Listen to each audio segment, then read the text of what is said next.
Hello everyone! In today's video, I'll show you how to fix Starlink not showing up on Wi-Fi. First, reboot your Starlink equipment.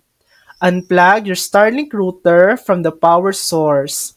Wait at least 30 seconds and plug it back in. Give it a few minutes, sometimes up to 30 minutes, for the system to fully boot up. Next, check the Starlink app. Open the Starlink app and look for any status alerts. It will tell you if your system is offline, booting, or needs attention. Also, check if there are any firmware updates and install them if available. Next, verify network settings. In the Starlink app, go to Network Settings and make sure your Wi-Fi name or SSID is not set to hidden.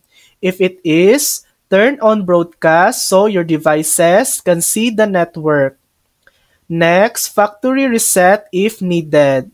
If it still doesn't show up, you may need a full reset. For Gen 2 routers, power cycle 6 times in a row. For Gen 3 routers, hold the reset button until the light flashes. Then set up your network again through the app. And that's it. That's how to fix Starlink not showing up on Wi-Fi. Thanks for watching! If this video helped you, please like and subscribe for more helpful tutorials.